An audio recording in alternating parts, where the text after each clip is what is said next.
They weren't born heroes. They didn't wear crowns, command armies, or write history books, at least not at first. They were fishermen with rough hands, a tax collector hated by his own people, a zealot ready to kill for freedom. But then they met and everything changed. They followed Jesus through dusty roads and stormy waters, watched him raise the dead, feed thousands, and weep at graves. They saw him crucified, risen, and glorified, and after he ascended, they were left behind, not to build empires, but to carry a message that would cost them everything. Peter, who once denied Jesus 3 times, became the rock of the early church, only to be crucified upside down in Rome, refusing to die the same way as his Lord. Andrew, the one who quietly brought others to Christ, was tied to an X-shaped cross in Greece and preached from it for 2 days before dying. James the Greater, bold and fiery, was the first apostle martyr, executed by sword in Jerusalem. John, the beloved disciple, was plunged into boiling oil and survived, only to be exiled to the barren island of Patmos, where he wrote the Revelation. Philip took the gospel to Asia Minor and was crucified in Phrygia after converting a proconsul's wife. Bartholomew, also known as Nathanael, preached in Armenia, where he was flayed alive and then beheaded. Thomas, once the doubter, became a fearless missionary to India, where he was killed with a spear while praying. Matthew left his wealth behind to follow Jesus and was murdered with a blade in Ethiopia for challenging local rulers.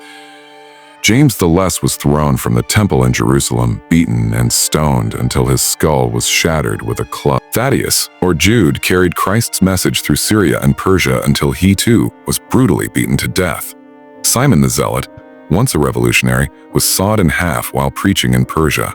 And Judas Iscariot, who betrayed Jesus for silver, ended his life in anguish, alone in a field stained with regret. These men, flawed and fearful at first, ended as fearless martyrs, scattered across continents, shedding blood for a kingdom not of this world. Their deaths were not defeats. They were seeds of a gospel that could not be buried by blade, flame, exile, or silence. Because once you've walked with Jesus, once you've seen him risen, there is no turning back. They were just ordinary men, fishermen, tax collectors, zealots, men with calloused hands and broken pasts. They argued, they doubted, they stumbled. None were scholars. None were saints. They weren't chosen because they were qualified. They were qualified because they were chosen. And everything changed the day they met the Son of God.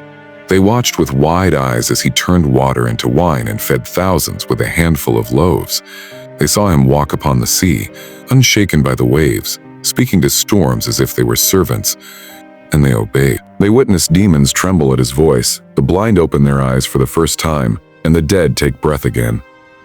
But more than his power, they were undone by his love, a love that embraced the outcast, touched the leper, wept with the broken, and forgave the unforgivable. They sat at his feet on dusty roads and in quiet gardens, hanging on every word, words that turn the world upside down. The first shall be last.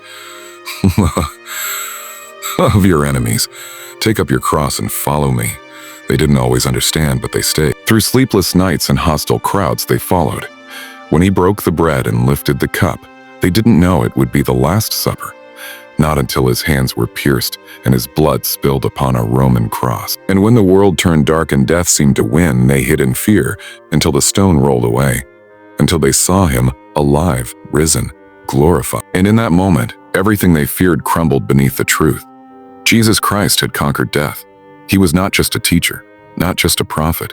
He was, and is, the Son of the living God. From that moment on, they didn't run, they rose. Emboldened by the resurrection, they walked into fire, into prisons, into arenas soaked in blood. Not to build a name for themselves, but to proclaim the name above every name. Every disciple, except one, sealed their testimony with their own blood. Crucified, beheaded, stoned, speared, skinned.